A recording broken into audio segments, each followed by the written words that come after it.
ফিলিংসে চলে, অনুভূতিতে চলে, ইমোশনালে চলে, সে যিশুকে টেস্ট করতে পারবে না। ওই যে 34 গীতে 8 পদে লেখা আছে কি, আস্বাদন করিয়া দেখো সদা প্রভু মঙ্গলময়। আমাদের প্রত্যেকে কিন্তু এটা করতে হবে, নাহলে জগতের অনেক কিছু ভালো লেগে যাবে। যদি আমি এটা আস্বাদন না করি, আমার জগতের অনেক কিছু ভালো লাগবে। কারণ জগতে কি কি আছে আমি প্রথম বলেছিলাম, চক্ষুর অবিলাস, মাংসের অবিলাস, এইগুলো কিন্তু আমাদের হবেই। ওই জন্য আমাকে যিশুকে অভিজ্ঞতায় ধরতে হবে। আমি ওখানে যাব, যিশুর ওইখানে যাব, এটা অভিজ্ঞতায় তোমার নিতে হবে। আমার অনেক যা কিছু আসুক, ডান দিকে বাম দিকে আসুক, ওসব কেয়ার করলে চলবে না। আমি যিশুর কাছেই যাব, সে আমার যাই হোক না।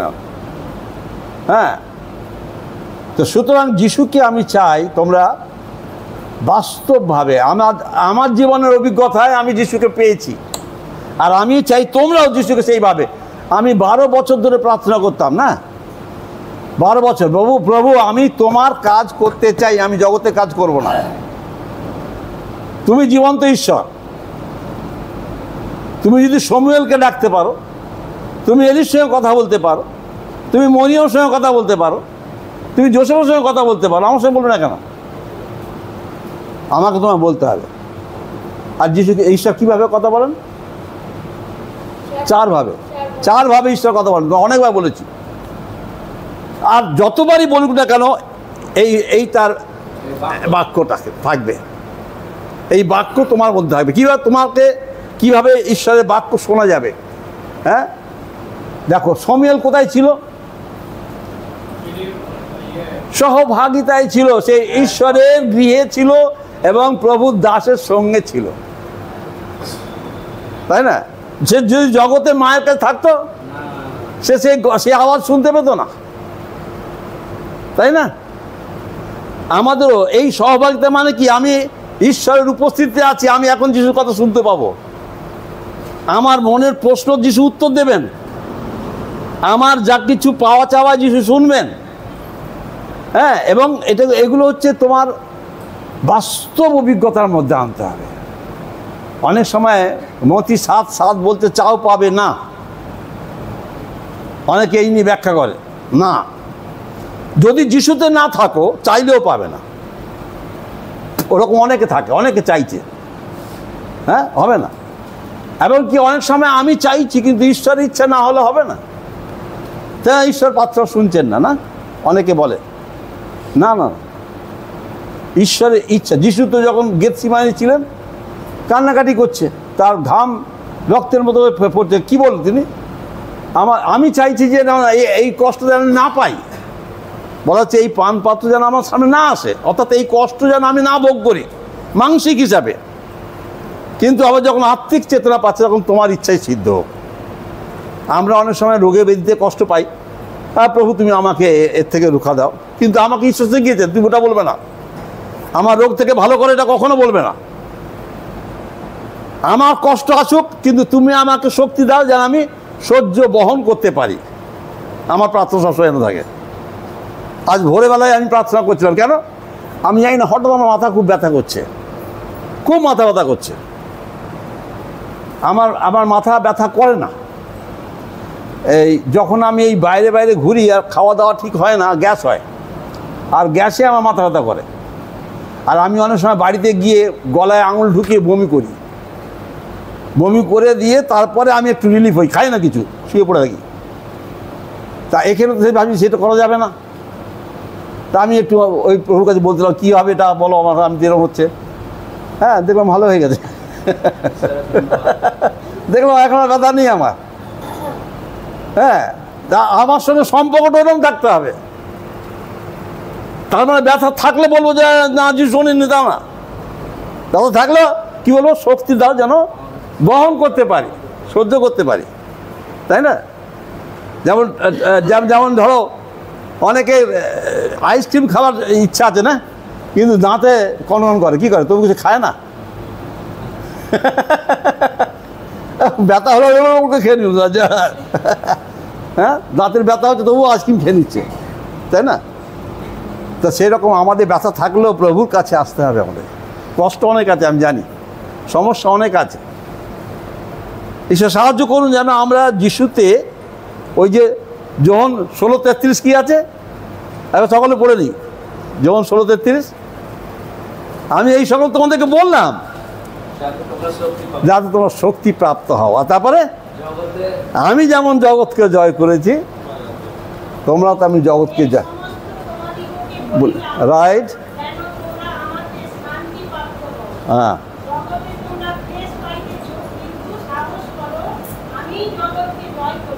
Amen, amen. আর একটা জিনিস অভিজ্ঞতা করবে, জানি না তোমরা কেউ কোনো দিন সেফটি ট্যাঙ্ক পরিষ্কার করছো? গন্ধটা খুব ভালো লাগে না? হ্যাঁ, ভালো লাগে না তো, কিন্তু পরিষ্কার করতে হবে তো। হ্যাঁ, কিন্তু পরিষ্কার করতে হবে তো। আমি দেখেছি বেশিরভাগ বাড়িতে, আমি আমি আমি আগে এরকম করতাম না, এখন আমি ওই যার বাড়িতে টয়লেট নেই সেখানে একটু অ্যাভয়েড করি। হ্যাঁ, সুতরাং পরিষ্কার করতে হবে। টয়লেট আমি হাত দিয়ে, ডান হাত দিয়েই পরিষ্কার করি, আমার স্ত্রীও করেন। আমার টয়লেটটা, বাথরুম, পায়খানাটা আমাদের খুব সুন্দর, কাপড় টাপড় পরে আছে, ভিতরটা টয়লেটের মতন নোংরা আছে, ওই জন্য ঠিক অনুভূতি হয় না। আমরা ঈশ্বরকে অনুভূতি করতে পারি, অনুভব এক্সপিরিয়েন্স করতে পারি না, তার কারণ আমার মধ্যে অনেক মন্দতা আছে। আমি পরিষ্কার বলি, মন্দতা নিয়ে কখনো যিশুকে অভিজ্ঞতায় আনতে পারবে না। রাগ, হিংসা, দেখো মন্দতা কি কি আছে, কোথায় লেখা আছে দেখো, গালাতীয় 5:19 পদ দেখো।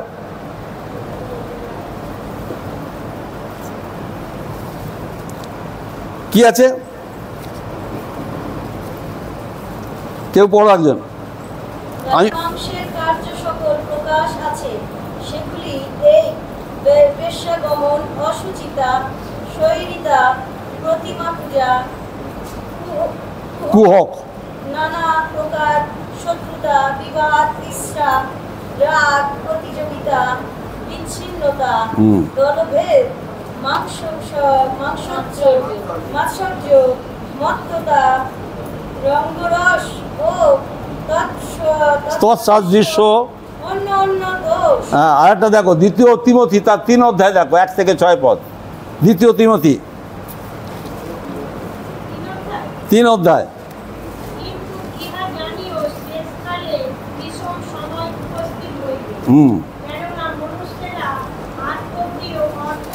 কি কি আছে বলো? আমি এখানে দেখতে পাচ্ছি আমাদের ভাই বোনদের খুব আত্মপ্রিয়। কিরম বলো তো? আমি স্বেচ্ছাচারী মতন থাকবো, নিজেকে বেশি ভালোবাসছে। আমি বললাম কেউ যাবে না, চলে গেল। আমি বললাম সকলে মিলেমিশে শোবে, আমি আমার জায়গাটা শোবো বাবা, আমার জিনিস লাগবে, আমার একটা লাগবে না। এগুলো হচ্ছে আত্মপ্রিয়। আমি নয়, আমি অন্যের বিষয় চিন্তা করবো আগে। আমি ঠায় বসে আছি কারণ অন্যের বিষয়ে চিন্তা করছি, অন্যরা যারা ঠিক মতো শোয় তারপর আমি শোবো। অন্যরা খায়, আমি কেন বংশীকে বকাবকি করছিলাম? অন্যরা খায় না খাওয়া পর্যন্ত আমাকে বসে থাকতে হবে। যারা আগামী দিনে তোমরা একজন লিডার হবে, সবসময় পরের বিষয়ে চিন্তা করবে, নিশে আত্ম নয়, আমি নয়, অন্যকে। তুমি খাওনি কেন ভাই? খাও আগে, যা হয়েছে ডাল ভাত তাই খাও। হ্যাঁ, আমি খাবো না, না, তুমি না খেলে আমার তো কষ্ট হলো। যে ভাইটা কষ্ট করে রান্না করলো তার কষ্ট হলো, যে তোমার জন্য প্রিপারেশন করলো সে কষ্ট করলো, সে কষ্ট পেল। হ্যাঁ, আমরা ওই জন্য আত্মপ্রিয় হবো না। তারপরে কি লেখা আছে? অর্থপ্রিয়। অর্থপ্রিয় আছে না? তারপরে কি আছে? না না, প্রথম পড়ো। অর্থপ্রিয়। অর্থপ্রিয় অনেকে আছে, আজকে গেলে আমার লোকসান হয়ে যাবে। হ্যাঁ, ধরো চায়ের দোকান আছে, সারাদিনে হয়তো 100 টাকা ইনকাম হচ্ছে, তবু সে চায়ের দোকান কোনদিন দেখবে পাড়ার চায়ের দোকান বন্ধ হচ্ছে না। হবে? বন্ধ করবে না। কী জানি আমার 1 কাপই মিষ্টি হয়ে গেল। আজকের দিনে 1 কাপ মিষ্টি বিক্রি হতো তো হলো না, ওই রকমই মনে হবে অনেকে ওইটা। কিন্তু ঈশ্বর তিনি সব যোগান দেন, তার জন্য যদি চায়ের দোকান আমি বন্ধ রাখি তথাপি ঈশ্বর আমাকে দেবেন, যদি তাতে বিশ্বাস থাকে। আমি যেটা বলি, প্রত্যেকে মাদার টেরেসা একদিন একটা মিটিংয়ে তার একটা বইয়ে লিখেছেন, I don't want to be a fruitful, মানে আমি সফল হতে চাই না। খ্রিস্ট বিশ্বাসী সফল হবে না, সফল হবার চেষ্টা করবে না, কিন্তু বিশ্বস্ত হবে, বিশ্বস্ত হবে। আমি তোমাকে যেটা দায়িত্ব দিয়েছি, by hook and crook you have to do that. যেন কোনো প্রকারেণ আমার সেই দায়িত্ব আমাকে পালন করতে হবে। এর জন্য আমার যাই হোক, এই যে আমার শরীরটা খারাপ হয়ে যাচ্ছে, আমি এত কষ্ট করতে পারবো না। আমার শরীরের দায়িত্ব কে? তিনি রক্ত দিয়ে কিনেছেন না? আমি তার পক্ষে কি লেখা আছে মতি 6:33, তার পক্ষে যদি উদ্যোগী হই তিনি আমার প্রয়োজনটা দেখবেন। ফিলিপিও 4:19 তাই বলছেন। শুধু আমরা প্রথম স্থানটা ঈশ্বরকে, আমার যিশুকে দিতে হবে, আমাকে নয়। অর্থ প্রথম তোমাকে বাঁচাতে পারবে না। এই তো আমি অনেকবার বলেছি না, এই যে অ্যাপেলও আছে, এই অ্যাপেল বলে যে কোম্পানি আছে, যে মালিক, যার ওই কম্পিউটার ফোন এসব অ্যাপেল বলে আছে, তার মৃত্যুসজ্জায় সে দেখছে যে আইসিইউতে পড়ে আছে আর কিটকিট করছে। সে বলছে আমার এত টাকা, এত সম্পদ, আর আমার পাশে এখন কেউ নেই। কে আছে? ওই আইসিইউর কিটকিট মেশিনটা আছে, ওই আওয়াজটা সে শুনতে পাচ্ছে। কী হবে অত, তাই না? টাকা পয়সা কী হবে? যেখানে যাব সেইটা আগে ঠিক করতে হবে, কোথায় যাব। আমি আজকে সকালবেলা বলছিলাম না যে আমাদের খ্রিস্টানদের আনন্দ কি যখন মরবো। কেউ মানলে আনন্দ, কেউ আমাকে দুঃখ দিলে আনন্দ, কেউ আমার জিনিস নিয়ে নিলে আনন্দ, কারণ আমি কিছু আনিনি সঙ্গে করে, তাই না? নিয়ে নিচ্ছি কী আছে, আমার তো নয়। হ্যাঁ, সুতরাং এই যে আত্মপ্রিয়টাকে আমাদের, তাই যিশু বললেন যদি কেউ আমার পশ্চাৎ আসিতে ইচ্ছা করে তবে সে নিজেকে অস্বীকার করুক, নিজে কিছু নয়। তারপরে কি আছে? অর্থপ্রিয় পর কি আছে? হ্যাঁ, অভিমান, একটুতে অভিমান, রাগ হচ্ছে, আত্মশ্লাঘী। ওই শ্লাঘা মানে কি? হ্যাঁ, নিজের প্রতি খুব গর্ব। আমি একটা যেমন আমাদের বাসুর খুব গর্ব আছে, খুব ভালো রান্না করে। থোড়ি আমি কম খারাপ করি? আমিও ভালো করি। গর্ব করবে না। সকলেই আমরা, আমাদের প্রত্যেককে ঈশ্বর বিভিন্ন গুণ দিয়েছে, আমার সমস্ত গুণ ঈশ্বরের জন্য ব্যবহার করতে হবে। তারপরে কি আছে? অভিমান, একটুতে অভিমান হয়ে যায়। আমি দেখতে পাচ্ছি, হ্যাঁ, আমি দেখতে পাচ্ছি, বসে বসে দেখি তো সব, প্রত্যেকে আমরা অভিমানী। আমি দিতে না পারলে আমার অভিমান হবে, ওই জন্য দিতে শিখতে হবে। দিতে পারলে অভিমান হবে না। আমার মাকে জানি, অনেক সময় পাড়ার ছেলেদের সব খাবার খেয়ে নিল, আমাদের ছেলে, আমরা ভাইরা খেতে পারলাম, মারবো, রাগ করতাম, হ্যাঁ আমার জন্য একটাও রুটি নেই, সব খেয়ে নিয়ে চলে গেছে, পাড়ার ছেলেরা খেয়ে নিয়ে চলে গেছে।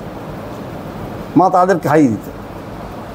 এবং তারা এমন ছিল, আমাদের যে মিট সেলফ ছিল, মানে রান্নাঘরে যাতে খাবার রাখা হতো আর কি, রান্না করে, তারা নিজেরা এসে খুলে খেয়ে নেবে, বলতে হয় না। তো যে মা ওই জন্য 110 বছরের বেশি বাঁচলো, তাই না? আমাদেরও দিতে শিখতে হবে, কিছু নিজে আমার বলে আমার করবো না। তারপরে কি আছে? ধর্ম নিন্দক নাকি? হ্যাঁ, পিতামাতার অবাধ্য অনেকেই, আমি যেটা কালকেও দেখছিলাম, হ্যাঁ, পিতামাতার অবাধ্য অনেকে। আমরা বড়দের, আমরা শিখি না যে বড়দের কথা শুনতে হয়। হ্যাঁ, কালকে বারণ করলাম যেও না, শোনে না, না হবে না, এরকম না, পিতামাতার বাধ্য, এটা হতেই হবে। যাই হোক, ওখানে লেখা আছে, দেখে নেব। আমরা আজ একটা অংশ দেখি অল্প সময়ের জন্য।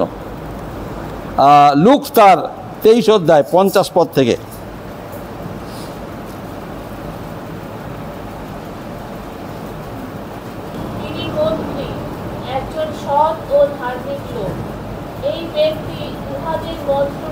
ও ক্রিয়াতে সম্মত হন নাই।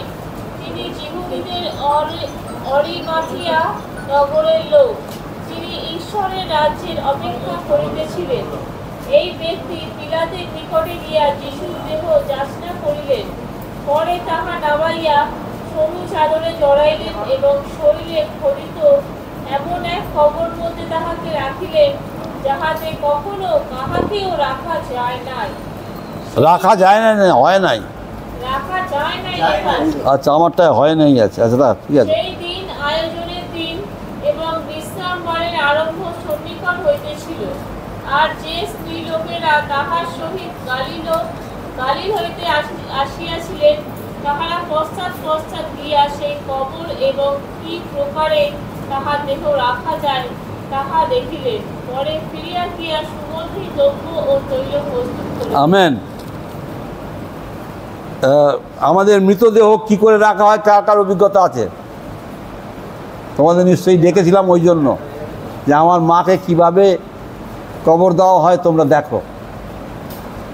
হ্যাঁ, দেখবে আমাদের কবর দেওয়া হয় যখন কেউ মারা যায়, তাকে আমরা সুন্দরভাবে চান করাই। চান করিয়ে পরিষ্কার পরিচ্ছন্ন করে তাকে সম্ভবত নতুন, যাদের সামর্থ্য থাকে, নতুন বিছানা করা হয়, নতুন কাপড় জামা দেওয়া হয়, একদম সম্পূর্ণ সুন্দরভাবে সাজানো হয় এবং একটা সুন্দর বক্স তৈরি করা হয়, যেটাকে কফিন বক্স বলা হয়, এবং তার মধ্যে সুন্দর বিছানা শুইয়ে দেওয়া হয় এবং পরিষ্কার পরিচ্ছন্ন এবং খুব নিট অ্যান্ড ক্লিন করে রাখা হয়, যাতে সকলে দেখে এবং তার যে মৃত্যুতেও তার কষ্ট নেই, খ্রিস্ট বিশ্বাসী বোঝা যায়। আমার মাকে কে কে দেখেছে? কিরম মনে হয়েছিল? না, আমার মা যখন মৃত্যু শয্যায় মারা গেছে,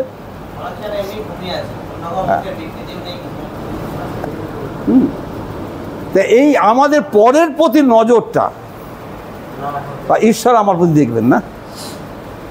আজকে যে অংশটা আমরা পড়লাম, যিশুর মৃত্যু হয়ে গেছে, যিশু যখন ক্রুশে ঝুলছেন, এবং নিয়ম তখন ছিল যে সূর্য ডোবার আগে,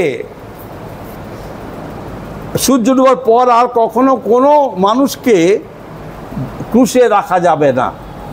যদি না মরে, তার এই শিরা, পায়ের শিরা, দু পায়ের শিরা কেটে দেওয়া হয়। তারা কেটে দিত যাতে মরে যায়। এবং যারা কাটতে গেল, দেখলো যিশু মরে গেছে, কাটার প্রয়োজন নেই আর। যিশু কখন মরলেন? যখন তিনি বললেন, পিতা আমি তোমার হাতে আমার আত্মাকে, এবং লেখা আছে তারপর তোমার ঘাটটা কাত হয়ে গেল। এবং সেই সময় ভূমিকম্প হয়েছিল। যিশু যখন মারা গেলেন, ভূমিকম্প হলো এবং অনেক কবর খুলে গেছিল। এবং জেরুসালেমের যে মন্দিরের যে মহাপবিত্র স্থান, জেরুসালেম তোমাদেরকে মন্দির দেখাতে পারবো না, আর তোমরা যদি, যাদের ইউটিউব আছে, তারা ইউটিউবে গিয়ে জেরুসালেম টেম্পল বলে খুলবে, এবং এখনও সেটা রয়েছে। জেরুসালেম মন্দিরটা এখন নেই, দেয়ালটা, প্রাচীর দেয়ালটা এখনও আছে। হ্যাঁ, ওই দেয়ালটা না, গোল্ডেন গেট বলা হয় ওটাকে, কিন্তু ওই দেয়ালটা এখনও আছে। এবং যিশু বলেছেন দ্বিতীয়বার যখন আসবেন, ওই গেট তখন খুলে তিনি আসবেন, এবং লোকে ওই দেয়ালটার কাছে মাথা দিয়ে প্রার্থনা করে, এবং হাজার হাজার লোক যায় জেরুসালেমে। এটা গল্প নয়, না, নট জিহুদি, সারা পৃথিবীর লোক প্রতিদিন তোমরা দেখতে পাবে, ওগুলো যদি ইউটিউবে খোলো দেখতে পাবে। এবং সেই যিশুর মারা যাওয়ার পর একটা সৈন্য আবার পরীক্ষা করার জন্য একটা বর্ষা দিয়ে এই কোঁকেতে বর্ষার গোঁতা মেরেছিল, আর এখান থেকে জল, রক্ত জল বেরোলো। তখন তারা কনফার্ম হলো যে যিশু মরে গেছে। আর ওই জেরুসালেমের পর্দা, যেন মহাপবিত্র স্থান, তিনটে ভাগ আছে। জেরুসালেমের মন্দিরের তিনটে ভাগ ছিল। একটা হচ্ছে মহাপবিত্র স্থান, সেখানে বছরে একবারই প্রধান পুরোহিত প্রবেশ করতে পারত এবং ওই মেষের রক্ত নিয়ে যেত ঈশ্বরের আরাধনা করতে। সেটা জেরুজালেমে জিহুদীদের পুরাতন নিয়মের কথা বলছি। এবং সেই পর্দা আমাদের নিচ থেকে এটা উপর থেকে ছিঁড়ে গেছিল। জেরুজালেমের ওই পর্দা যিশু মারার সময় উপর থেকে ছিঁড়ে গেছিল।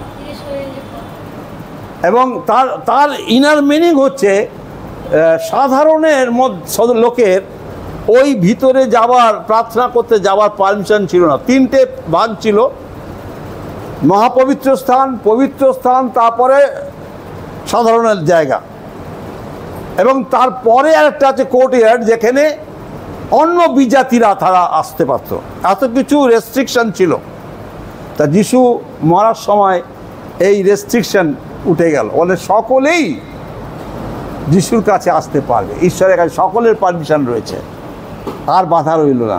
মানে যদি লেবীয় পুস্তক পড়ো দেখতে পাবে ওখানে লেখা আছে মহাপুরোহিত বছরে একবার যেতেন এবং কোমরে দড়ি বাঁধা থাকতো, কারণ কেউ যদি অপবিত্রভাবে ওখানে প্রবেশ করত সে মারা পড়ত।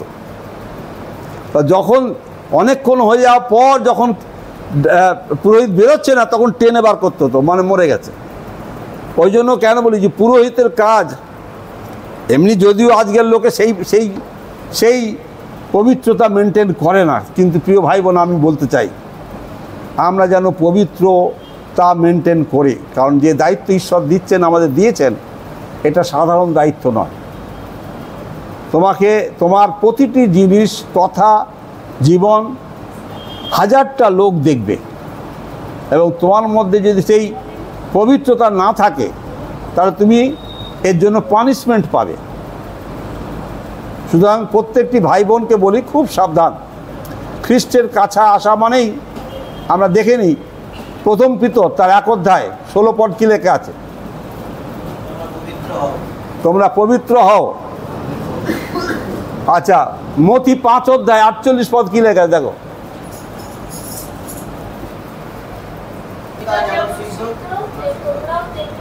সিদ্ধ মানে কি? ডিম সিদ্ধ?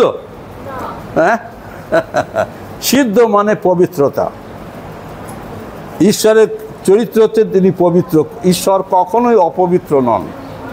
আর আমরা যখন ঈশ্বরের কাছে আসছি, ঈশ্বরের সঙ্গে, ঈশ্বরের পরিবারের সন্তান হবার চেষ্টা করছি, তখন আমাকেও পবিত্র হতে হবে, এটা মাস্ট।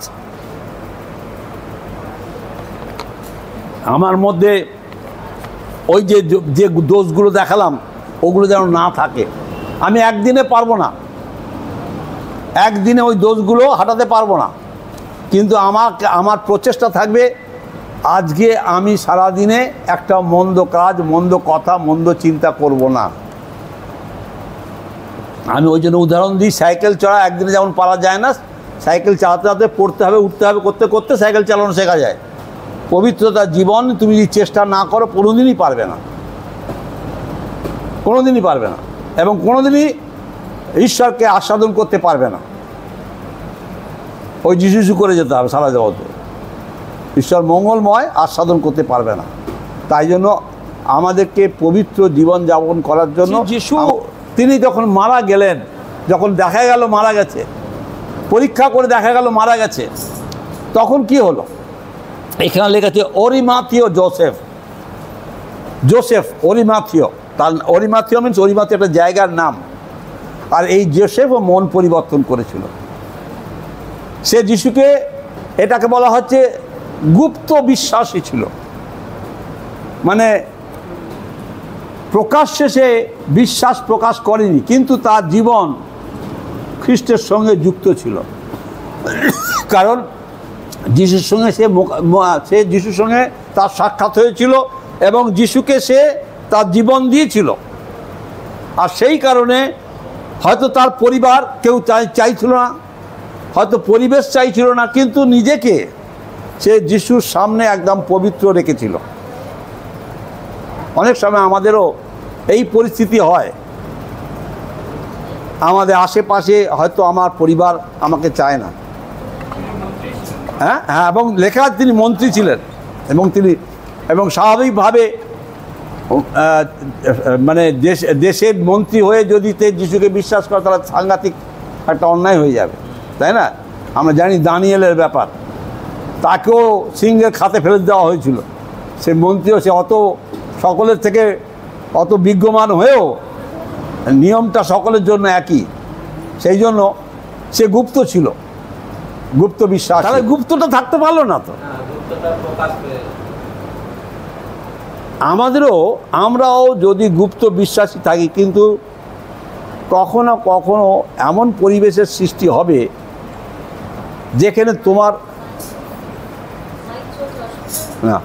যেখানে তোমরা আর তোমাদের বিশ্বাসটা প্রকাশ পাবে। যেমন আমি বলছি, আমার জীবনে তখন আমি চাকরি করি, আমাদের ইঞ্জিনিয়ারদের আলাদা খাবার ডাইনিং রুম থাকতো,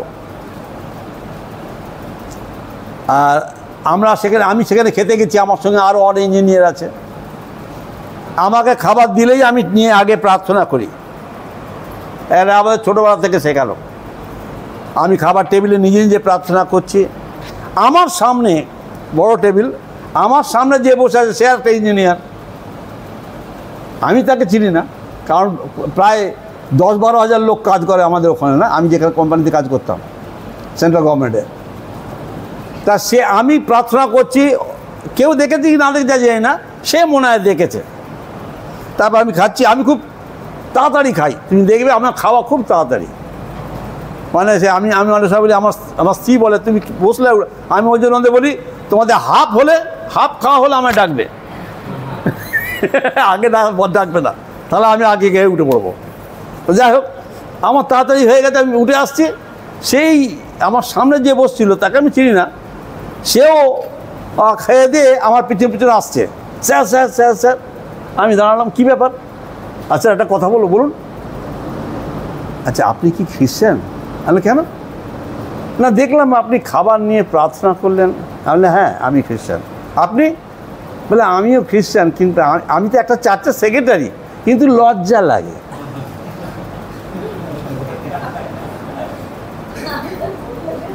তাই না? আমাদের প্রার্থনা করতে লজ্জা লাগে, এরকম বিশ্বাসী, কিন্তু আমার লজ্জা নেই। আমি সকলের সামনেই আমার প্রার্থনা করে খেলাম। আমরা অনেকে আছি, অনেক সময় পেলেই খেয়ে নিলাম, না? আমার বিশ্বাসটা তোমার কাছে, কেউ দেখবে না। তোমার বিশ্বাস তোমার কাছে ভাই। আজকে অরিমাথিয়াদের যোসেফের বিশ্বাস কি হলো? প্রকাশ হয়ে গেল। তোমাকে যিশু করে বলতে হবে না, কিন্তু তোমার জীবন প্রকাশ করবে। আমি যখন ঘর থেকে বেরোই, বাজার করতে যাচ্ছি, শোনো চিনে রাখো, এখনও ছেলে এসছে, বাজার করতে হবে, আমার কিছু নেই। আমি দাঁড়াও, দুজনে মিলে দাঁড়িয়ে বন্ধ করে প্রার্থনা, প্রভু আমি জানি খুব টাকায় লোকে আমাকে, আমি প্রার্থনা করি, প্রভু আমরা বাজার করতে যাচ্ছি, যেন সঠিক দামে সঠিক জিনিস কিনতে পারি, তুমি সাহায্য করো। আর আমরা বাজার করে চলে এলাম, প্রভুকে ধন্যবাদ দিলাম, এসে ধন্যবাদ দিই, বাবা তুমি আমাদের সাহায্য করেছো। প্রত্যেকের জীবনে এরকম থাকা দরকার। অফিস যাবে, প্রার্থনা করে যাও, বাইবেল পড়ে প্রার্থনা করে তারপর সই করতাম। এই ছোট্ট ছোট্ট বিষয়গুলো তোমাদের শিখতে হবে, তোমার বিশ্বাসটা ওইভাবে প্রকাশ পাবে। জগতের সঙ্গে তোমার জীবনের আলাদা। আমরা স্কুলে যাওয়ার আগে প্রার্থনা করে স্কুলে যেতাম। কোনো সকালবেলা পড়তে বসার আগে প্রার্থনা করে পড়তে বসতাম। ছোট ছোট বিষয়, রান্না করার আগে আমার স্ত্রী ভাত বসিয়ে হাঁটু করে প্রার্থনা করত। আমাদের শিখতে হবে ছোট প্রত্যেকটি বিষয়। তোমার জীবনটা ঈশ্বরের কাছে দেখতে পাচ্ছেন, শুধু যিশু করে লাভ নেই। অভিজ্ঞতা তোমাকে এইভাবে খ্রিস্টের উপস্থিতি সমস্ত বিষয়ে। আজকে আমার ছেলে মেয়ে যাবে, ছেলে বৌমা চলে যাবে, আমি প্রার্থনা করছি সকালবেলা, তুমি ওদের সঙ্গে থেকো, নিরাপদে পৌঁছে দিও। সমস্ত বিষয়ে প্রার্থনা, প্রভুর সাহায্য চাইতে হবে। আমি প্রার্থনা করতাম, এখনো করি এই কারণে, যে লেখা আছে তোমরা যিশুতে গমনাগমন করো। আমার পশ্চাৎ আসো মানে কি? আমার পশ্চাৎ আসো মানে শুধু এই 400 সময় যিশু থাকবে? হ্যাঁ, সব সময় যিশুর উপস্থিতি তোমাকে উপলব্ধি করতে হবে। আমরা দেখি একটুতে রেগে যাচ্ছি, কেন রাখবো? কেন? কারণ যিশু নেই বলে আমি রাখছি। আমার অসুবিধা হচ্ছে, ঠিক আছে প্রভু, তো একটু দাঁড়িয়ে নেই, একটু চুপ করে নেই, প্রভু তুমি সাহায্য করো, সংযত করো, যেন রেগে না যাই, কাউকে একটা ছোট বড় কথা না বলে ফেলি। মুখ তো আছে না, মুখে বলতে কোনো অসুবিধা নেই, আমাদের কোনো জ্ঞান নেই, এমন এমন কথা বলে ফেলি।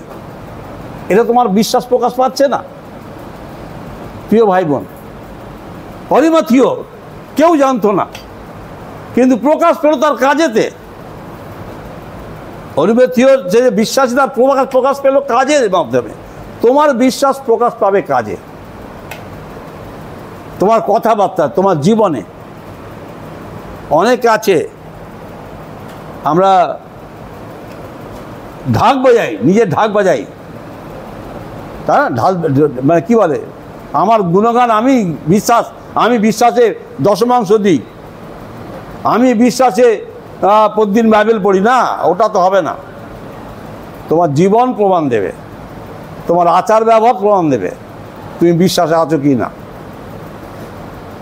অরিমাথিও তিনি চাইলেন, রাজার কাছে চলে গেলেন যে দেহটি আমাকে দাও,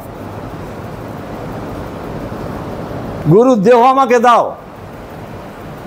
আর সে নিয়ে আসলো, হয়তো বাড়িতে নিয়ে আসলো, হয়তো তাকে তাকে নিশ্চয়ই পরিষ্কার করে ইহুদি প্রথা অনুযায়ী সাদা কাপড় দিয়ে জড়িয়ে দেওয়া হয়, নানা রকম মশলা দিয়ে। হ্যাঁ, সম্ভবত নানা রকম মশলা দেওয়া হয়। আমাদের এখন কি করা হয়, অনেক রকম সেন্ট দেওয়া হয়, এবং এইরকমভাবে দিয়ে মানে ইয়ের মধ্যে দেওয়া হয়, কফিনের মধ্যে। যিশুর দেহকে মশলা দিয়ে কাপড় দিয়ে জড়িয়ে এমন একটা গুহার মধ্যে রেখেছিল। তাদের কবর বলতে গেলে আমাদের যেরকম কবর ওরকম তো নয়, পাহাড়ি দেশ, সেখানে গুহার মধ্যে রেখে দিয়ে মুখটা বন্ধ করে দেওয়া হয়, এবং যে গুহাতে এর আগে কাউকেই রাখা হয়নি, এমন একটি গুহাতে যিশুর দেহকে রেখেছিল যে অরিমাথিও। এবং সম্ভবত তার অন্যান্য যে মহিলা সঙ্গীরা ছিল, মরিয়মরা, তাদের লেখা আছে, ওরাও তাদের সঙ্গে মদত দিয়েছে, সাহায্য করেছে। রাখার পর একটা পাহাড়ের বড় পাথর দিয়ে মুখটা সিল করে দিয়ে দুদিকে প্রহরী লাগিয়েছিল। কারণ যাজকরা, তখনকার দিনের নেতা নেত্রীরা রাজামশাইকে বলেছিল, রাজামশাই পিলাতকে বলছে যে উনি জীবিত থাকা অবস্থা বলেছেন 3 দিন পরে উঠে যাবেন, ওকে তো মেরে দেওয়া হয়েছে, আর ওটার কোনো চান্স নেই। কিন্তু শিষ্যরা যদি নিয়ে পালিয়ে গিয়ে বলে যদি উঠে গেছে, সুতরাং ওখানে মিলিটারি রাখুন। ওই কবরের দুপাশে যেন পালাক্রমে লেখা আছে, পালাক্রমে মিলিটারি লাগিয়ে রাখলো, মানে সৈনিককে দাঁড় করে রাখলো, দিন রাত পাহারা দেবে, যেন কেউ তার দেহ নিয়ে পালাতে না পারে। আমরা জানি পরবর্তীকালে কি হয়েছিল, আমরা কালকে সেটা আলোচনা করব। যিশু আজও যদি তোমরা দেখো, যিশুর সেই শূন্য কবরটা প্রমাণ দিচ্ছে যিশুর দেহ সেখানে নেই।